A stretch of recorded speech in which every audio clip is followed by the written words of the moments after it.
Welcome बच्चों।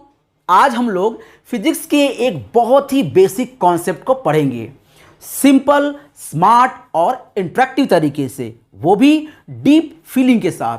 क्योंकि जब हम फील करके पढ़ते हैं तो वो चीज़ बहुत लंबे समय तक याद रहती है, फिर हमें रटने की ज़रूरत नहीं पड़ती। So let's start feel. आज हम लोग पढ़ने वाले हैं फिजिक्स का एक बहुत ही बेसिक कॉन्सेप्ट, और वो कॉन्सेप्ट है सिस्टम ऑफ यूनिट्स। अब ये क्या है और इसकी ज़रूरत हमें क्यों पड़ी, इसको आप ऐसे फील कीजिए कि अगर आप मार्केट जाना चाहते हैं तो आपने क्या किया कि ऑटो लिया, और ऑटो लेकर आप मार्केट के लिए चल पड़े। अब अगर ऑटो वाले ने आपसे कहा कि भैया मुझे इसका किराया चाहिए 10 रुपये, अगर वो रुपया शब्द ना होता, सोचिए अगर रुपया शब्द ना होता तो कैसे आपसे बोलता 10, 5 क्या, रुपया चाहिए, पैसा चाहिए, क्या चाहिए। तो उस रुपया के बिना, मतलब जो हमारा रुपया या पैसा है उसके बिना वो किराया कैसे मांगेगा। चलिए किसी तरह से बिना मांगे ही आपने किराया दे दिया। अब आप उतर गए और मार्केट में गए, और सपोज कीजिए कि आप मार्केट में गए और आपको फुल्की खानी है, तो आपने फुल्की खाया। फुल्की खाने के बाद फिर से उसने पैसा मांगा, तो वो पैसा मांगे कैसे, वो फिर से बोलेगा भैया 5 रुपए हो गए। अगर उसे 5 बोलेगी, 5 5 5, तो आप क्या बताएंगे कि 5 क्या क्या बे 5 दूँ उसको, तो उसको बताना पड़ेगा 5 रुपए दे दो। चलिए ठीक है, आपने जैसे तैसे फुल्की भी खा ली। अब तब तक कोई आपसे मिलने आया और उसने बोला कि भाई ये बताइए टाइम कितना हो रहा है। तो आप घड़ी देखोगे, और घड़ी देखकर क्या बताओगे, आप बोलोगे कि भैया 5:05 हो गए हैं। अगर मिनट शब्द ना होता, आर शब्द नहीं होता, तो हम कैसे बताते टाइम, कितना बजकर कितना मिनट, कितना सेकंड। तो अगर ये सेकंड ना होता, मीटर ना होता, केजी ना होता, तो हम चीज़ों को कैसे बता पाते, कैसे एक्सप्रेस कर पाते। तो फिजिक्स, केमिस्ट्री, मैथ, बायो तो बात की बात है। इंपॉर्टेंट क्या है कि हम बचपन से जब पैदा होते हैं और जब बड़े होते हैं, इसके बीच हम लोग स्कूल जाएं या ना जाएं, लेकिन इन सब चीज़ों का सामना करना पड़ता है। किसी भी चीज़ को एक्सप्रेस करने के लिए उसके लिए हमें एक शब्द चाहिए जिसे हम एक्सप्रेस कर पाएं और सामने वाला भी समझ पाए।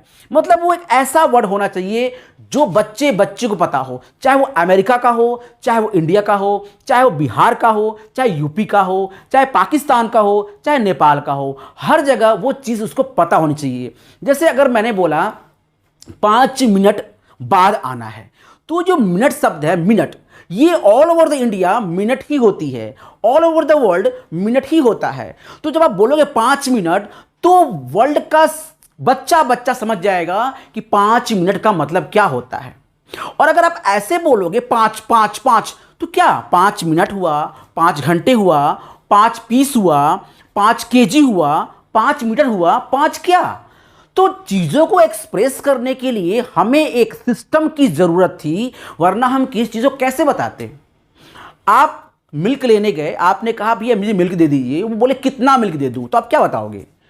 आप बोलोगे आधा, एक, क्या आधा, क्या एक, बताना पड़ेगा ना कि 1 लीटर चाहिए हमें, आधा लीटर चाहिए हमें। आपने बोला 10, बोले 10 क्या, 10 ml चाहिए हमें। आपने बोला 100 क्या, 100 ml चाहिए हमें। अगर आप जाके मिल्क वाले से बोलते हैं मुझे 100 चाहिए, तो 100 क्या, 100 सेकंड चाहिए, 100 मीटर चाहिए, 100 केजी चाहिए, वो समझेगा कैसे 100 क्या। तो कहने का मतलब ये है कि किसी भी चीज़ को एक्सप्रेस करने के लिए हमें एक सिस्टम की ज़रूरत होती है, और वो बेसिक चीज़ है, इतनी बेसिक चीज़ है कि ये स्टडी के लिए नहीं, हमारे लाइफ के लिए भी बहुत इंपॉर्टेंट है। हम पढ़े लिखे हों या ना पढ़े लिखे हों, लेकिन उसकी ज़रूरत हमें है। उसके बिना हम अपनी लाइफ को जी ही नहीं सकते। फिजिक्स हो ना हो, केमिस्ट्री हो ना हो, मैथ हो ना हो, लेकिन ये चीज़ होना बहुत ज़रूरी है। तो आज हम इसी इंपॉर्टेंट टॉपिक को डिस्कस करेंगे कि ये क्या है और कितने प्रकार का होता है और किस किस टाइप्स का होता है। तो चलिए हम लोग आगे बढ़ते हैं और आ जाते हैं फिजिकल क्वांटिटी पर। अब आप तो समझ गए होंगे कि चीज़ों को एक्सप्रेस करने के लिए हमें कुछ चाहिए होता है, ठीक है। लेकिन यहाँ पे 2 बातें हैं। पहले तो वो चीज़ क्या है और उसे एक्सप्रेस कैसे करेंगे। देखिए सपोज करिए कि हमें कोई पूछेगा कि टाइम क्या हुआ, तो टाइम देखिए यहां पे टाइम वेरी इंपॉर्टेंट, टाइम। कोई पूछता है आपसे कि बताइए टाइम कितना हुआ, तो वो क्या बोलेगा आपसे, भैया टाइम कितना हुआ, जिसको हम लोग बोलते हैं समय, समय कितना हुआ। अगर वो ये चीज ना बोले कि टाइम कितना हुआ, तो क्या बोलेगा, कैसे बोलेगा, कैसे बताएगा कि वो क्या पूछना चाहता है। तो वो बताएगा ना कि हाँ मैं समय पूछना चाहता हूं, टाइम पूछना चाहता हूं। तो टाइम भी इंपॉर्टेंट है, और टाइम जो पूछ रहा है तो वो बताने वाला बताएगा कि हम इसे कैसे एक्सप्रेस करें। तो पहले तो इंपॉर्टेंट क्या है, वो चीज, और दूसरा है एक्सप्रेशन। देखिए ऐसे समझिए कि सबसे पहले अगर आपको पनीर की सब्जी बनानी हो, तो सबसे पहले आपको ये जानना होगा कि हमें बनाना क्या है, पनीर की सब्जी। तो पनीर की सब्जी ये इंपॉर्टेंट है। अगर आपको ये नहीं पता वो बनाने का है, तो आप किससे क्या पूछोगे। तो चलिए मान लीजिए हमें पता है कि हमें पनीर की सब्जी बनानी है, अब उसे एक्सप्रेस कैसे करना है, उसमें क्या डालना है, कैसे बनाना है, वो हो गया प्रोसेस। तो पहले तो ये पता होना चाहिए कि हम जिसे एक्सप्रेस करते हैं वो क्या है, तो उसे बोलते हैं फिजिकल क्वांटिटी। ठीक है, हम फिजिकल लॉज को, जो भी हमारे लॉज जैसे फोर्स, फोर्स क्या है, एक फिजिकल क्वांटिटी है, क्योंकि हम बता रहे हैं कि हम जो धक्का दे रहे हैं उसे हम फोर्स कहते हैं। हम कोई काम करते हैं तो हम इसे वर्क कहते हैं, लेकिन हमें पता है ना कि ये वर्क है।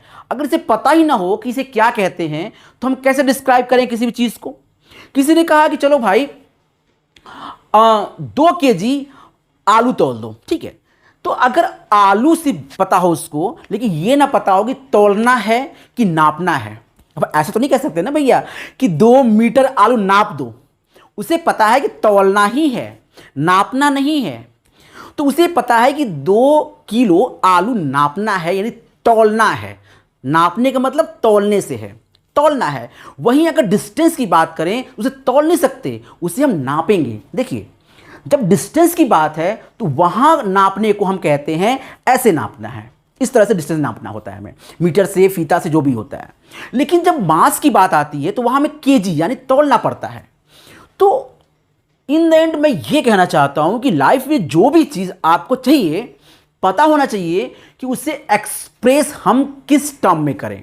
ठीक है, तो हमने कहा फिजिकल क्वांटिटी वो क्वांटिटी होती है जो फिजिकल लॉ को डिस्क्राइब करती है, जिसे हम डेली लाइफ में यूज करते हैं, वो है फिजिकल क्वांटिटी। एग्जांपल क्या है, एग्जांपल बताया मैंने, टाइम हो गया, मास हो गया, ठीक है, लेंथ हो गई, करंट हो गया,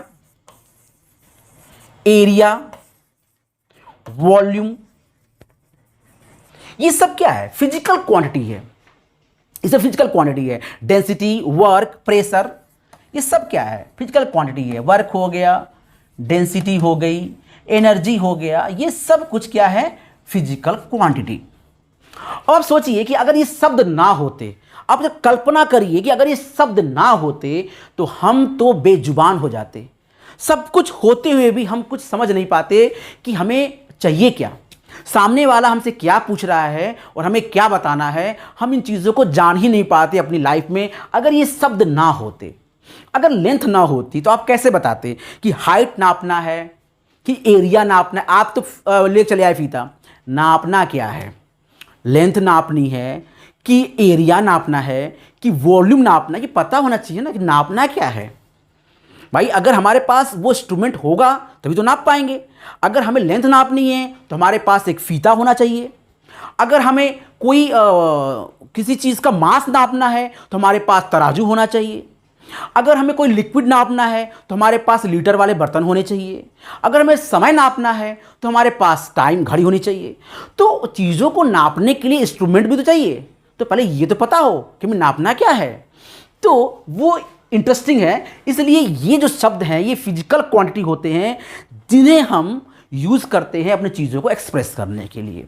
तो फिजिकल क्वांटिटी में फिजिकल लॉज को या फिर डेली लाइफ में यूज जो करते हैं उसको एक्सप्रेस करने वाली जो क्वांटिटी होती है उसे कहते हैं फिजिकल क्वांटिटीज। ठीक है, तो हमने एक स्टेप पार कर लिया। हमारे पास फिजिकल क्वांटिटी समझ में आ गया कि टाइम है, मास है, एनर्जी, वर्क, पावर, फोर्स, इस एवरीथिंग, ये सब फिजिकल क्वांटिटी हो गए।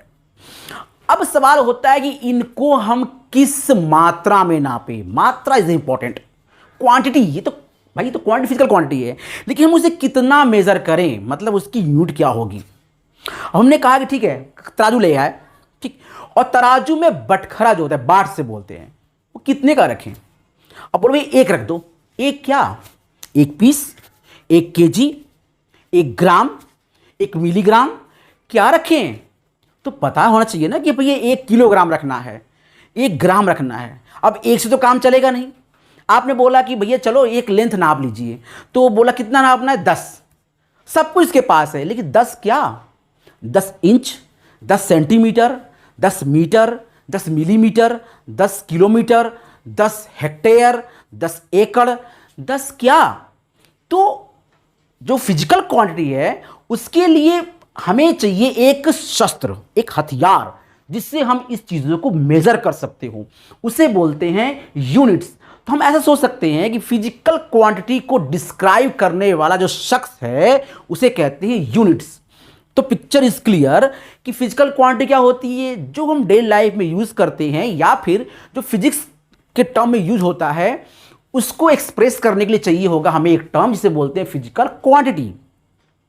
और उसी तरह से उस फिजिकल क्वांटिटी को मेजर करने के लिए एक वर्ड चाहिए जिसे बोलते हैं हम लोग यूनिट्स। तो फिजिकल क्वांटिटी को मेजर करता है यूनिट्स, ठीक है। चलिए अब हम आगे बढ़ते हैं।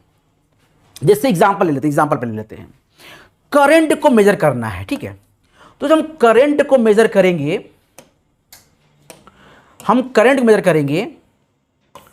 करंट को, तो वो मेजर करेंगे हम लोग एम्पियर में।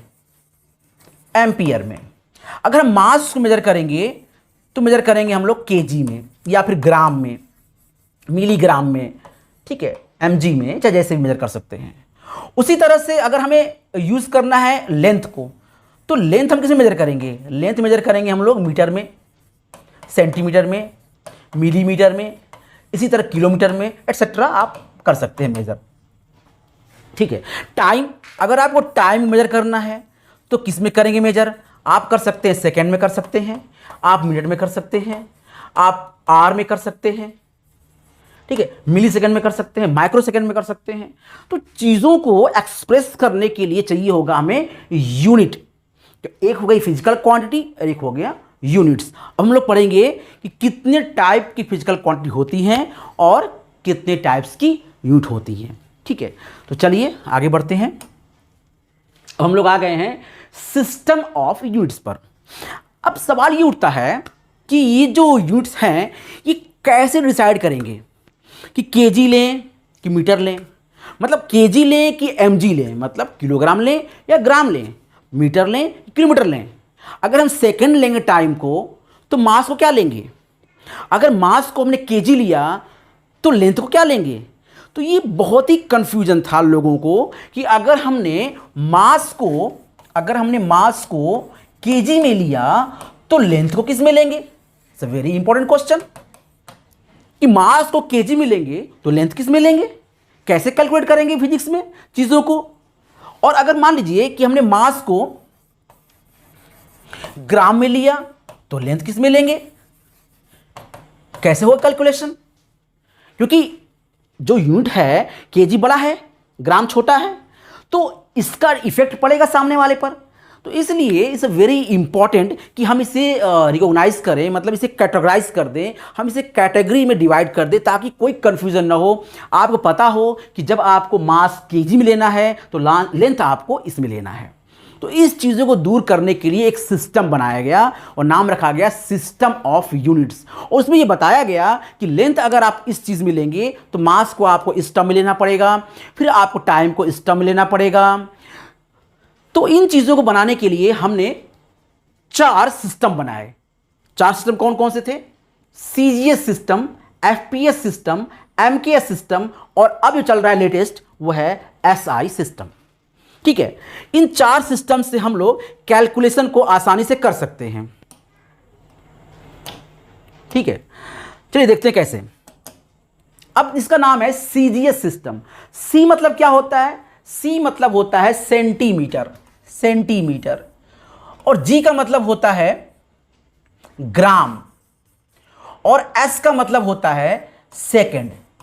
तो समझ में आ गया होगा कि ये ऐसा सिस्टम है जहां पर हम लोग लेंथ को लेते हैं सेंटीमीटर में, मास को लेते हैं ग्राम में, और समय को लेते हैं सेकंड में। तो इस सिस्टम में जब हम कैलकुलेट करेंगे चीज़ों को, तो मास को लेंगे हम लोग ग्राम में, और तब उसी समय हम लोग लेंथ को लेना पड़ेगा सेंटीमीटर में, और उस समय टाइम लेना पड़ेगा सेकंड में। तो ये है सीजीएस सिस्टम, सेंटीमीटर, ग्राम और सेकंड। तो इस सिस्टम में इस तरह से हम लोग चीज़ों को डिस्क्राइब करते हैं। अब आते हैं एफपीएस सिस्टम।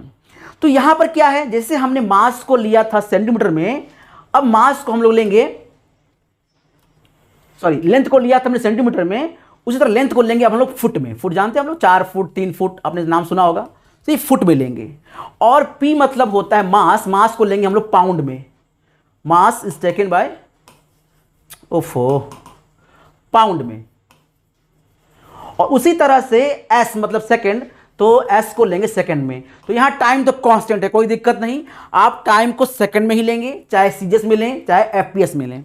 लेकिन लेंथ को यहां जब सेंटीमीटर में लेंगे तो मास को ग्राम में लेंगे। ठीक उसी तरह से यहां पर लेंथ को फुट में लेंगे तो मास को पाउंड में लेंगे। ठीक है, अब आता है एमकेएस सिस्टम। एमकेएस सिस्टम में क्या किया जाता है, मास लेंथ को लेते हैं मीटर में,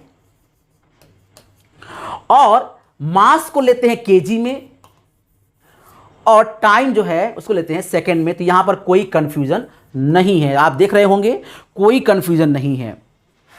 ठीक है, अब बात करते हैं एसआई सिस्टम। तो एसआई सिस्टम बात करने से पहले हम इन तीनों फिर से रिवाइज कर देते हैं। ठीक है, देखो यहां पर जब भी हम लेंथ लेंगे वो लेंगे सेंटीमीटर में, और उसी समय उस कैलकुलेशन में जब कहीं मास होगा उसको लेंगे ग्राम में, और टाइम को लेंगे सेकंड में। ठीक उसी तरह से यहां पर हम लोग लेंथ को लेंगे फुट में, और पी फॉर पाउंड, और मास को लेंगे पाउंड में, और टी फॉर टाइम, टाइम को लेंगे एस फॉर सेकंड में। और यहां पर क्या है, एम के एस, एम फॉर मीटर, के फॉर केजी, और एस फॉर सेकंड। तो इस तरह से हम कैलकुलेट करेंगे। तो याद रखिए जब आपको एम के एस में लेना होता है, तो जब भी आप कैलकुलेट करेंगे उसमें बड़ा सा कैलकुलेशन होगा, तो जब भी वहां लेंथ होगा तो उसे हम लेंगे किसमें, मीटर में, और जब उसमें एम होगा, मास होगा, तो उसको लेंगे हम लोग केजी में, और टाइम को लेंगे हम लोग सेकंड में। इस तरह से हम कैलकुलेट करेंगे। ठीक है, चलिए अब हम बात करते हैं लास्ट वाला SI system. It is called a standard system. इसका नाम है स्टैंडर्ड सिस्टम। जैसे इसका नाम क्या है, इसका नाम है मीटर किलोग्राम सेकंड सिस्टम, इसको बोलते हैं फुट पाउंड सेकंड सिस्टम, इसको बोलते हैं सेंटीमीटर ग्राम सेकंड सिस्टम, इसको बोलते हैं स्टैंडर्ड इंटरनेशनल सिस्टम। इसका मतलब ये होता है कि हमने फिजिकल क्वांटिटी को इस सिस्टम के अकॉर्डिंग 7 भागों में बांट दिया। मैंने कहा कि 7 बेसिक फिजिकल क्वांटिटी होंगे, और उनके बेसिक यूनिट भी होंगे, और उनके आधार पे आप बाकी क्वांटिटी को डिस्क्राइब करिए। जैसे अगर हमें ए बी सी डी पता है तो 26 लेटर होते हैं ए बी सी डी का, और उसी 26 लेटर से दुनिया की पूरी इंग्लिश लैंग्वेज बनी है। मतलब उसी से ही सारे वर्ड बने हैं, उसी से सारे पैराग्राफ बने हैं, सारी लैंग्वेजेज उसी से बनी हैं इंग्लिश की। तो इंग्लिश चाहे वो फ्रांस का हो, चाहे इंग्लिश वो अमेरिका का हो, चाहे इंग्लिश वो चाइना का हो, चाहे इंडिया का हो, इंग्लिश जहाँ ही बोली जाती होगी, देखिए उसमें जो लेटर होंगे वो 26 लेटर में से ही होंगे। इसका मतलब ये हुआ कि इन 26 लेटर को आप कह सकते हैं कि ये है स्टैंडर्ड लेटर्स, और इससे आप जो चाहे वर्ड बनाइए, लाइन बनाइए, लैंग्वेज बनाइए, पैराग्राफ बनाइए, चाहे जो बनाइए, बुक्स बना के गांच दीजिए, मुझे कोई समस्या नहीं है। लेकिन ये 26 लेटर ही होंगे। ठीक है, ठीक उसी तरह से हम लोग आगे बढ़ते हैं और देखते हैं। यहां पर आ गए हम लोग फंडामेंटल यूनिट्स। तो जो इंटरनेशनल सिस्टम था वहां पर जो लोगों ने इसको तय किया, सब लोगों ने बैठकर कि स्टैंडर्ड तरीके से हम लोग इसको तय करेंगे और पूरे वर्ल्ड में इसकी मान्यता होगी। मतलब पूरे वर्ल्ड में 1 केजी जितना वेट होगा वही वेट पूरे वर्ल्ड में कहीं भी होगा, चाहे वो गांव हो, चाहे शहर हो, चाहे चाइना हो, चाहे अमेरिका हो, कोई भी कंट्री होगा। अगर आप 1 केजी तौलते हैं तो हर जगह उसका वेट सेम होगा। तो उस 1 केजी को फिक्स कर दिया गया और ये बोला गया कि भैया आप मास को केजी में तौलिए, ये है स्टैंडर्ड। और उसके बाद आप चाहें तो उसको मिलीग्राम, सेंटीग्राम, जिसमें भी आप चाहें, मिलीग्राम और जो भी आप तौलना चाहें तौल सकते हैं। ठीक है, तो स्टैंडर्डाइज किया गया, तो वहां पे उन्होंने 7 मेन फंडामेंटल क्वांटिटी दिए। What is a fundamental quantity? वो क्वांटिटी जो बेसिक हो, जिससे सारी क्वांटिटी बनी हो, वो फंडामेंटल क्वांटिटी से बोलते हैं जो कि बेसिक क्वांटिटी हो और उसी क्वांटिटी से सारे क्वांटिटी बनते हैं। मतलब उसे आप फर्दर किसी चीज ब्रेक नहीं कर सकते। ऐसा समझिए, देखिए जैसे हमारे पास एरिया है, एरिया क्या होता है? Length into breadth. आपने एरिया को लेंथ और ब्रेथ में ब्रेक कर दिया। जैसे आपने कहा फोर्स, तो फोर्स क्या होता है? 9th क्लास पढ़ा होगा आपने, मास इंटू एक्सेलरेशन। आपने इसको 2 क्वांटिटी में ब्रेक कर दिया। वेलोसिटी क्या होती है? वेलोसिटी होती है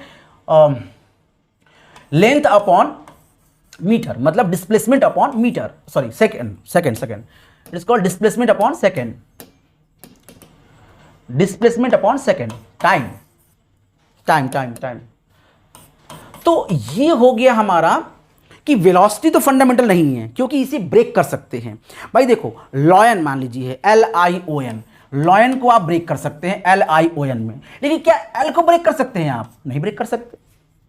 आप टाइगर को ब्रेक कर सकते हैं TIGER, लेकिन क्या आप T को ब्रेक कर सकते हैं? नहीं। क्या आप G को ब्रेक कर सकते हैं? नहीं। तो ठीक उसी तरह से उन्होंने कहा कि 7 फंडामेंटल हम क्वांटिटी दे रहे हैं और उसी से आप चाहे तो बड़ा क्वांटिटी बना लीजिए और चाहे तो छोटा क्वांटिटी बना लीजिए। वो आप ही डिपेंड करता है कि आप बड़ा बनाते हैं या छोटा, लेकिन इसे हम स्टैंडर्ड क्वांटिटी बोलेंगे और इसके यूनिट को हम लोग स्टैंडर्ड यूनिट बोलेंगे। ये SI सिस्टम कहता है, ठीक है। तो वो कौन कौन से क्वांटिटी है इसको देख लीजिए। तो पहला है हमारे पास लेंथ। लेंथ को मेजर किया गया मीटर में, सिंबल M। देखिए ध्यान से, लेंथ को मेजर किया गया मीटर से और सिंबल M। देखिए इसका मतलब ये नहीं है कि लेंथ को आप किलोमीटर में मेजर नहीं कर सकते, सेंटीमीटर मेजर नहीं कर सकते, मिलीमीटर मेजर नहीं कर सकते, सब में कर सकते हैं। आपको जिसमें इच्छा हो लेंथ को उसमें मेजर करिए, लेकिन स्टैंडर्ड तरीके से कहा गया कि स्टैंडर्ड जो SI सिस्टम है उसके अकॉर्डिंग आपको लेंथ को मीटर में मेजर करना है। उसके बाद आपकी मर्जी, एज यू विश, ठीक। अब दूसरा क्या है? मास। मास को स्टैंडर्ड तरीके से मेजर किया गया केजी में। तीसरा है टाइम। टाइम का जो यूनिट है वो है सेकंड, सिंबल S। जहां भी S लिखा होता है उसका मतलब सेकंड होता है, जहां केजी लिखा होता है उसका मतलब किलोग्राम होता है, जहां M लिखा होता है उसका मतलब मीटर होता है, ठीक। उसी तरह टेम्परेचर। टेम्परेचर को मेजर किया गया कैल्विन में। देखिए टेम्परेचर के भी कई सारे यूनिट होते हैं, जैसे सेंटीग्रेड है, फ़ारेनहाइट है, ठीक है, लेकिन कैल्विन को कहा गया कि जैसे standard unit is called kelvin, ठीक है। और उसको हम लोग नोट करते हैं के से। यहां मिस्टेक हो गया थोड़ा सा, सो इसे हम लोग मेजर कर लेते हैं के से। It's a mistake, is measure by के। तो केल्विन मेजर करते हैं वो भी हम लोग कैपिटल के से। तो यहां पर मिस्टेक और हो चुकी है, इसको कैपिटल के, कैपिटल के से मेजर करते हैं, ठीक है। तो टेम्परेचर को केल्विन और केल्विन मेजर करते हैं हम लोग, केल्विन का सिंबल है कैपिटल के। उसी तरह एम्पियर। एम्पियर किसका यूनिट है? करंट का। करंट को मेजर करते हैं हम लोग एम्पियर में। जैसे अगर कहना हो कि भाई कितना करंट आ रहा है तो आप बताओगे 4 एम्पियर, 5 एम्पियर। अगर आप लेने जाते हो फ्यूज तो आप लोग पूछेगा आपसे कोई कितने एम्पियर का फ्यूज चाहिए। अगर आप कभी जाना मार्केट में और अगर आपको फ्यूज चाहिए होगा फ्यूज, तो आप बोलोगे कि मुझे 5 एम्पियर का फ्यूज चाहिए। तो एम्पियर किसकी यूनिट होती है? एम्पियर यूनिट होती है करंट की।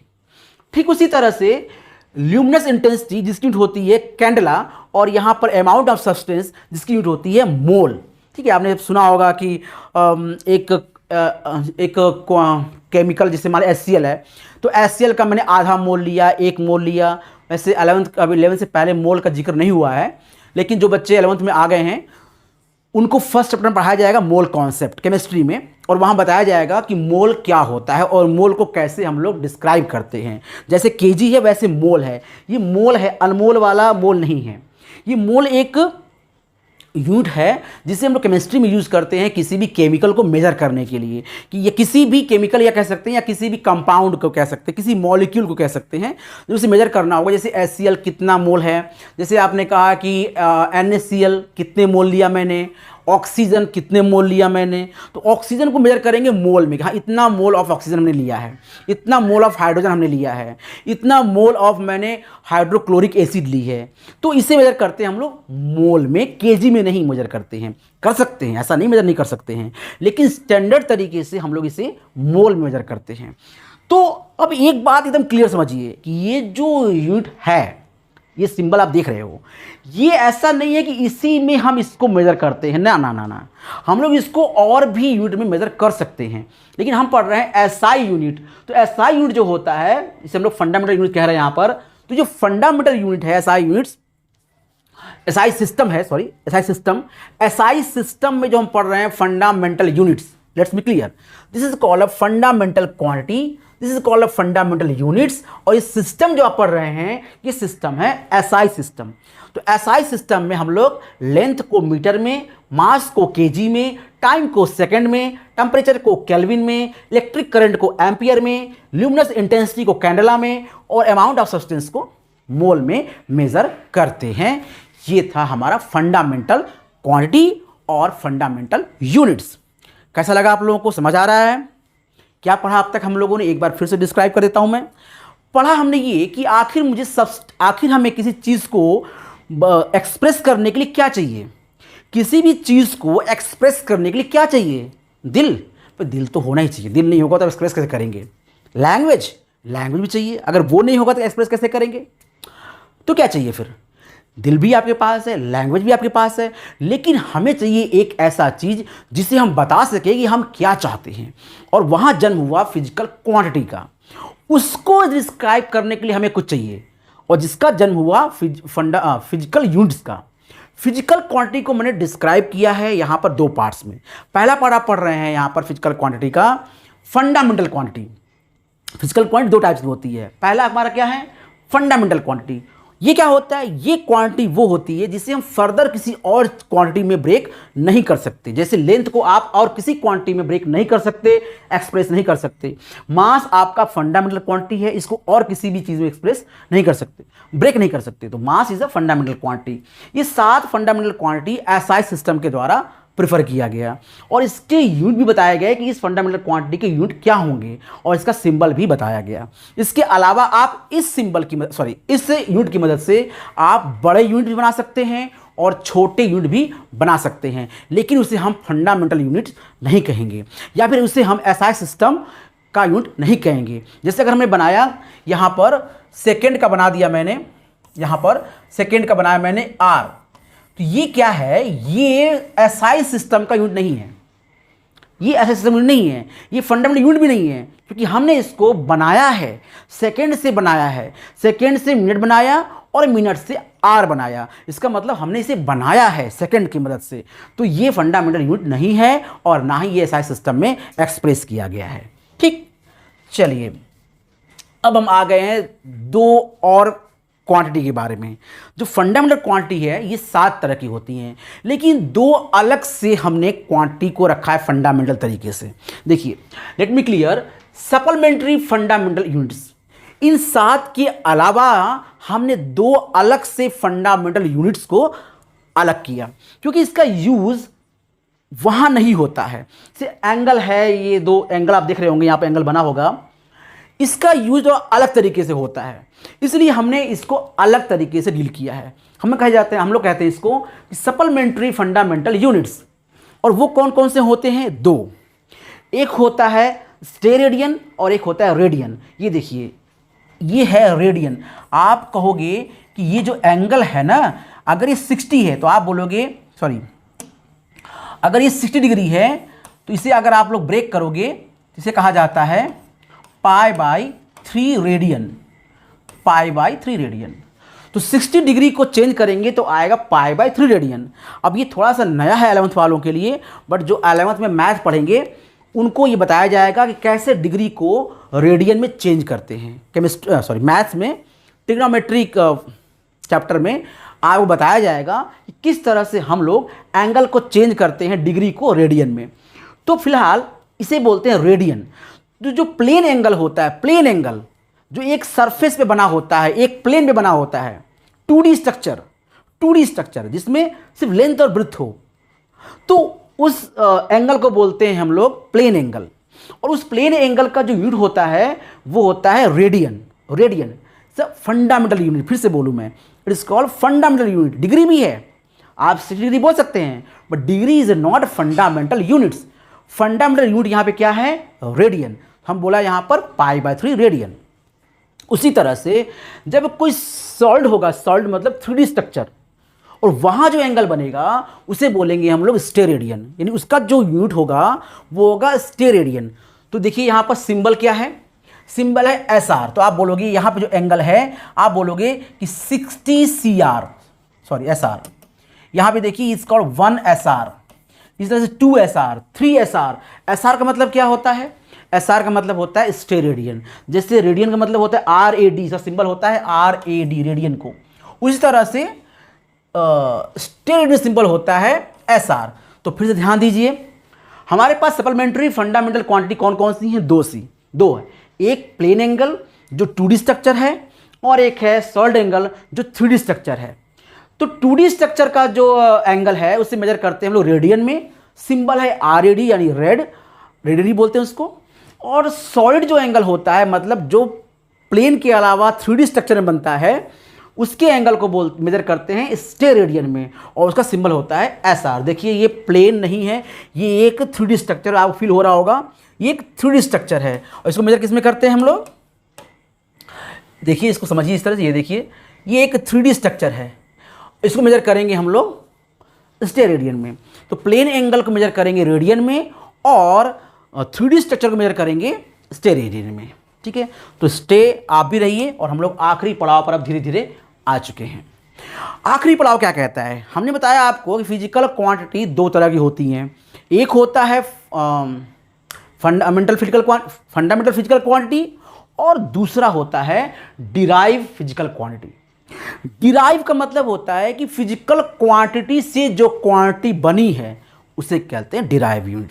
फिजिकल क्वांटिटी से जो क्वांटिटी बनी है उसे कहते हैं डिराइव यूनिट्स। जैसे देखिए, अगर हमें बनाना है R, अगर हमें बनाना है यहाँ पे R, हमें बनाना है यहाँ पे R, ओफो, हमें बनाना है यहाँ पे R, R। तो R कैसे बनेगा, R बनेगा सेकेंड, ठीक है, सेकेंड को चेंज करेंगे हम लोग इसमें मिनट में, और मिनट को चेंज करेंगे हम लोग आर में। मतलब आर को बनाने के लिए हमें जो फिजिकल यूनिट की जरूरत पड़ेगी फंडामेंटल यूनिट की, वो है सेकेंड। सेकेंड की मदद से हम आर बना सकते हैं। अच्छा, एक एग्जांपल और लीजिए, आपको अच्छा समझ में आएगा।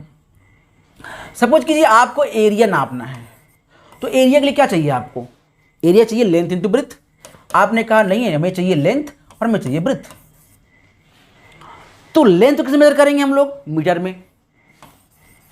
ब्रेथ को किसे मेजर करेंगे, मीटर में। तो कितना आएगा फाइनली, मीटर स्क्वायर। तो जो मीटर स्क्वायर है ना, इसे कहते हैं हम लोग derive units. It is called derive unit, और इसे बोलते हैं derive physical quantity. Derive physical quantity. तो फिर समझ लीजिए, जो फिजिकल क्वांटिटी फंडामेंटल क्वांटिटी से बनेगी उसे बोलेंगे डिराइव क्वांटिटी, और जो फिजिकल यूनिट फंडामेंटल यूनिट से बनेगी उसे बोलेंगे डिराइव यूनिट्स। ये है डिराइव क्वांटिटी और डिराइव यूनिट्स। अच्छा, कुछ इंपॉर्टेंट चीज देख लीजिए आप लोग, इट्स वेरी इंपॉर्टेंट। और वो इंपॉर्टेंट चीज है यहाँ पे देखिए, फिजिक्स में आपको 11th में और 12th में कुछ ऐसे लेंथ को मेजर करना पड़ेगा जो मीटर नहीं होगा, लेकिन आपको मीटर में कन्वर्ट करना पड़ेगा। देखिए इस तरह से आपको एक माइक्रोमीटर को चेंज करना पड़ेगा मीटर में। तो माइक्रो का मतलब होता है 10⁻⁻⁶ मीटर। अब यहां समझने वाली बात यह है कि माइक्रो, अगर माइक्रो सेकेंड होगा तो भी 10⁻⁻⁶ सेकेंड होगा। ठीक है, अगर मैं बोलूं कि 1 माइक्रो कूलम, तो ये हो जाएगा 10⁻⁻⁶ कूलम। तो माइक्रो का मतलब हो गया 10⁻⁻⁶। इस तरह से हम कन्वर्ट कर सकते हैं, यानी माइक्रो को मीटर में कन्वर्ट कर सकते हैं, और मीटर को भी माइक्रो में कन्वर्ट किया जा सकता है। ये है छोटी यूनिट, मीटर से छोटी यूनिट। ठीक उसी तरह से अगर हम बात करें मास की, देखिए मास का, मास में यहां पर दिया है 1 मीट्रिक टन, जिससे आप लोग टन बोलते हैं। तो 1 टन में 10 की पावर 3 केजी होता है। 1 टन में 10 टू पावर 3 केजी मतलब 1000 केजी। 1 टन में 1000 केजी होता है। तो ये आप इस तरह से कन्वर्ट कर सकते हैं। उसी तरह अगर छोटे की बात करें तो आप कह सकते हो कि 1 केजी में 1000 ग्राम होता है। इसका मतलब क्या हुआ कि 1 ग्राम में 10 की पावर -3 केजी होता है। तो इस तरह से हम कन्वर्ट कर सकते हैं। 1 केजी में 10 की पावर 3 ग्राम होता है, तो 1 ग्राम में 10 की पावर -3 केजी हो जाएगा। तो इस तरह से हम लोग यूनिट को चेंज करते हैं। Is very important. अगर आप फिजिक्स पढ़ रहे हैं तो ये यूनिट आपको चेंज करना आना चाहिए, क्योंकि entire in 11th and 12th आपको फिजिक्स में यूनिट को चेंज करना ही पड़ेगा। 95% क्वेश्चन ऐसे होंगे जहां पर आपको यूनिट को चेंज करना पड़ेगा। मैं तो कहता हूं एग्जाम में जो क्वेश्चन आते हैं ना बोर्ड वगैरह में, उसमें तो 99.99% ऐसे क्वेश्चन होंगे जिसमें आपको यूनिट को चेंज करना ही पड़ेगा। So this is called derive units. ठीक उसी तरह से हम लोग आगे बढ़ते हैं और ये है हमारे पास एएमयू। एएमयू भी होता है मास का यूनिट, उसको बोलते हैं एटॉमिक मास यूनिट। केमिस्ट्री में आप पढ़ेंगे इसको, एटॉमिक मास यूनिट। इसे भी हम लोग किसी भी जैसे कार्बन है, ऑक्सीजन है, एलिमेंट होते हैं, इन एलिमेंट के मॉलिक्यूल्स के मास को मेजर करते हैं एएमयू में, एटॉमिक मास यूनिट। ठीक है। ठीक उसी तरह से वॉल्यूम, वॉल्यूम मेजर करते हैं लीटर में। तो 1 लीटर इज इक्वल टू होता है 10 की पावर -3 मीटर क्यूब। तो यहां भी थोड़ा सा गलत लिखा हुआ है।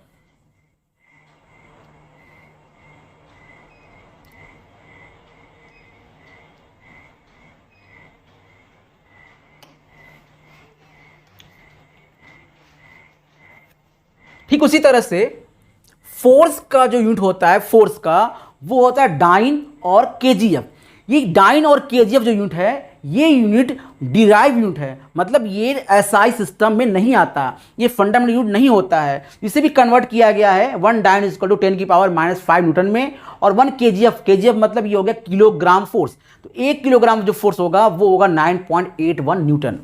1 किलोग्राम फोर्स का मतलब होता है कि 1 केजी का मास कितना फोर्स एक्सर्ट करेगा, उसे कहते हैं 1 केजीएफ। 1 केजी का मास कितना फोर्स एक्सर्ट करेगा उसे बोलते हैं 1 केजीएफ। ठीक है। और वर्क का देखिए 1 अर्ग जो होता है वो होता है 10 की पावर -7 जूल। 1 किलोवाट आवर ये होता है 3.6 इंटू 10 की पावर 6 जूल। 1 ईवी ये होता है 1.6 इंटू 10 की पावर -19 जूल। ये सारे यूनिट होते हैं, ये सारे यूनिट एनर्जी के ही होते हैं। लेकिन एनर्जी का बेसिक यूनिट क्या होगा? बेसिक यूनिट वो होगा जूल। अब आप कहोगे सर एनर्जी का बताइए फंडामेंटल यूनिट। भाई जब एनर्जी ही फंडामेंटल क्वांटिटी नहीं है, उसकी यूनिट कहाँ से फंडामेंटल हो जाएगी? फिर से बताऊं मैं आपको। अगर आप पूछोगे कि सर ये बताइए कि वर्क का या फोर्स का या वॉल्यूम का फंडामेंटल यूनिट क्या होगा, तो आंसर क्या होगा? कुछ नहीं। क्यों? क्योंकि ये तीनों क्वांटिटी फंडामेंटल है ही नहीं, ये खुद ही डिराइव क्वांटिटी है, तो इसका यूनिट भी क्या होगा? डिराइव ही होगा। यहां ये दो दिख रहा है आपको, ये दोनों फिजिकल क्वांटिटी का फंडामेंटल क्वांटिटी है, इसीलिए इसका यूनिट होगा वो फंडामेंटल यूनिट हो सकता है, होगा। और इसी से हम लोग डिराइव यूनिट भी निकाल सकते हैं, छोटा यूनिट या बड़ा यूनिट, ये डिराइव यूनिट होगा। जो बेसिक एसआई सिस्टम में यूनिट दिया गया है वो यूनिट फंडामेंटल होगा, और इसके अलावा अगर आप बड़ा या छोटा यूनिट निकालते हैं तो वो भी डिराइव यूनिट में ही आएगा। कुछ हम निकाल के दिखाते हैं आपको कि फंडामेंटल क्वांटिटी से कैसे बनेगा डिराइव क्वांटिटी और उसके यूनिट। जैसे देखिए हमारे पास है फोर्स। फोर्स होता है मास इनटू एक्सेलरेशन, और एक्सेलरेशन क्या होता है? एक्सेलरेशन होता है change in velocity upon time, तो डेल्टा वी अपॉन टाइम। तो बताइए मास की क्या होगा फंडामेंटल क्वांटिटी यूनिट? आप कहोगे सर केजी। इसका क्या होगा फंडामेंटल यूनिट? आप कहोगे मीटर पर सेकेंड। और व्हाट अबाउट टाइम? सेकेंड। तो क्या बन जाएगा? बन जाएगा यहां पर केजी मीटर पर सेकेंड स्क्वायर। ये हो गया यूनिट फोर्स का, जिसको हम लोग न्यूटन भी कहते हैं। ठीक, और देख लेते हैं हम लोग। जैसे मान लीजिए हमें दिखाना है डेंसिटी का। डेंसिटी क्या होता है? डेंसिटी होता है mass upon volume. Mass upon volume. Mass का क्या यूनिट होगा? मास का यूनिट होगा केजी। वॉल्यूम क्या होगा? Metre cube. क्योंकि वॉल्यूम होता है length into breadth into height, तो ये हो जाएगा मीटर क्यूब। क्योंकि ये मीटर में और ये भी मीटर में, क्या बन गया? Metre cube. तो इसकी यूनिट होगा ये बेसिकली केजी पर मीटर क्यूब। ठीक है। ठीक उसी तरह से मान लीजिए आप मेजर करना है वेलोसिटी को करना है मेजर, तो वेलोसिटी क्या होगा? वेलोसिटी हो जाएगा displacement upon time. Displacement upon time. Displacement unit क्या होती है? मीटर, और टाइम की सेकंड। इसका बन गया यूनिट इक्वल टू मीटर पर सेकंड। ठीक है। उसी तरह से आप किसी भी फिजिकल क्वांटिटी का यूनिट निकाल सकते हैं और वो यूनिट उन्हीं 7 यूनिट से बन जाती है। मतलब सिर्फ 7 यूनिट से सारी यूनिट्स को हम डिस्क्राइब कर सकते हैं और उन 7 फिजिकल क्वांटिटी से हम सारे फिजिकल क्वांटिटी को डिस्क्राइब कर सकते हैं। जिस तरह से 26 लेटर से हम लोग सारे वर्ड बना सकते हैं, ठीक उसी तरह से हम ये काम कर सकते हैं। तो फिर से मैं आपको समरी बताता हूं कि आज हम लोगों ने क्या पढ़ा। आज हम लोगों ने जीवन का सबसे इंपॉर्टेंट चीज पढ़ा, जिसके बिना हम कोई भी चीज को एक्सप्रेस नहीं कर सकते कि हम क्या चाहते हैं और दूसरा आदमी मुझसे क्या चाहता है। और उसको कहा गया फिजिकल क्वांटिटी। ये 2 तरह का होता है। एक होता है फंडामेंटल फिजिकल क्वांटिटी और एक कहता है derive physical quantity. What about fundamental physical quantity? तो वो क्वांटिटी जिसे हम और किसी फिजिकल क्वांटिटी में ब्रेक नहीं करते, मतलब वो फिजिकल क्वांटिटी जो कि एक स्टैंडर्ड फिजिकल क्वांटिटी है, उसे कहते हैं फंडामेंटल क्वांटिटी, बेसिक क्वांटिटी, और उसके यूनिट को कहा जाता है फंडामेंटल यूनिट। और उसी फिजिकल क्वांटिटी से हम बनाते हैं डिराइव क्वांटिटी और डिराइव यूनिट। 4 तरह के सिस्टम होते थे। पहला होता था CGS system, centimetre gram second system. दूसरा होता है हमारे पास FPS system, foot pound second system. फिर आता है एमकेएस सिस्टम, मतलब मीटर केजी सेकेंड सिस्टम। और नाउ एसआई सिस्टम, जिसमें 7 फिजिकल क्वांटिटी और उसके यूनिट डिस्क्राइब है। तो ये चीज़ें आपने समझ लिया कि बचपन से जो आप पढ़ते आ रहे थे, सेकेंड, टाइम, मिनट, आर, न्यूटन, केजी, लीटर, सेंटीमीटर, ये सारी चीज़ें क्या हैं। तो उसमें एक फिजिकल क्वांटिटी है और एक उसकी यूनिट है। अगर किसी ने बोला कि भैया 4 मीटर दौड़ना है, तो जो मीटर है वो फिजिकल यूनिट है और दौड़ना है वो लेंथ जो है वो है फिजिकल क्वांटिटी। तो इस तरह से हम लोग फिजिक्स में फिजिकल क्वांटिटी और उसकी यूनिट्स को डिस्क्राइब कर सकते हैं। तो आपको आज की क्लास कैसी लगी? अगर आपको आज की क्लास अच्छी लगी हो, समझ में आई हो, तो आप इस चैनल के साथ जुड़े रहें, क्योंकि ये चैनल आपको फ्री में पूरा सिलेबस पढ़ाएगा विदाउट एनी कॉस्ट। जिस कॉस्ट के लिए लोग मोटी मोटी फीसें वसूलते हैं, हम वो चीज़ आपको फ्री में पढ़ाएंगे। रीज़न 3। पहला रीज़न कि हम चाहते हैं कि देश का हर बच्चा उस ऊंची से ऊंची, बढ़िया से बढ़िया शिक्षा को, नॉलेज को ले सके, वो भी बिना किसी कॉस्ट के। तो पहला तो है कि हम शिक्षा को, यानी एजुकेशन को, नॉलेज को फैलाना चाहते हैं, लोगों तक पहुंचाना चाहते हैं। दूसरा है कि अगर जो बच्चे के पास पैसा नहीं है, आर्थिक रूप से कमज़ोर है, लेकिन वो उच्च शिक्षा, मतलब बढ़िया क्वालिटी की एजुकेशन, फीलिंग के साथ, एक्सप्रेशन के साथ, टेक्नोलॉजी के साथ चाहता है, वो भी इस चीज़ को ले सके। और वो बच्चा जो बहुत ऐसा है कि जिसके पास स्कूल या कॉलेज या फिर कोचिंग बहुत दूर है और साधन नहीं है जाने के पास, थोड़ी सी प्रॉब्लम है, उस प्रॉब्लम फेस करता है, गांव में रहता है, उसके यहाँ से पैसा तो है लेकिन जो अच्छी शिक्षाएं हैं वो बहुत दूर हैं, जिसके लिए बच्चों को कानपुर, दिल्ली, मुंबई, बहुत बड़े बड़े शहरों में जाना पड़ता है। वहाँ न जाना पड़े, आप घर बैठ के अपना काम करते हुए अपने फैमिली के साथ रह के भी अच्छे से अच्छा एजुकेशन ले सकते हैं। आपको कोई प्रॉब्लम हो तो आप कमेंट में लिखिए कि हमें सर इस टॉपिक पर प्रॉब्लम है, इस जगह पे मुझे ये चीज़ समझ नहीं आई, जो आपने समझाया इस चीज़ को, इस आर्टिकल को फिर समझा दीजिए, तो मैं नेक्स्ट क्लास में उसको ज़रूर समझाऊंगा। आपकी जो भी प्रॉब्लम होगी उस प्रॉब्लम को मैं परमानेंटली सॉल्व करूंगा, क्योंकि जो मेरा तीसरा एम है वो ये एम है कि बच्चों मैं चाहता हूं कि मुझे पैसे से ज़्यादा आपका प्यार मिले। मुझे आपका प्यार चाहिए, आपका सपोर्ट चाहिए। आप जब एक बार प्यार से बोलेंगे कि आपने सर मुझे पढ़ाया और मेरी ज़िंदगी संवर गई, आपने मुझे पढ़ाया और आपकी वजह से मैं टॉप कर पाया, मैं डॉक्टर बन पाया, मैं इंजीनियर बन पाया, तो वो सबसे बड़ा गिफ्ट है। उससे बड़ा मेरे लिए कोई गिफ्ट नहीं। वो जो आप हमें देंगे उसके सामने पैसे की कोई अहमियत नहीं है। इसलिए मेरे बच्चों, आप अपनी एजुकेशन को जारी रखिए। आप जो भी पढ़ना चाहते हैं आप पढ़िए, दिल से पढ़िए, रट के मत पढ़िए। अगर ना समझ में आए, फीलिंग ना आए, तो आप कमेंट करके बताइए कि सर इस चीज़ में फील नहीं हुआ। समझ तो आया बट फील नहीं हुआ कि रियल लाइफ में हम कैसे समझेंगे उसको, तो मैं उसे फील कराऊंगा। पर्सनली एक एक बच्चे पर मैं फोकस करूंगा और आपका जो भी सपना होगा उस सपने को साकार करेंगे हम और आप दोनों मिलकर। तो इस चैनल को भी सब्सक्राइब कीजिए और वीडियो को भी शेयर कीजिए और सारी क्लासेस को प्रॉपरली लीजिए। जो भी आपको प्रॉब्लम हो रही है उसे आप कमेंट में लिखिए, आपके हर प्रॉब्लम को मैं सॉल्व करूंगा। तो आज के लिए बच्चों इतना ही।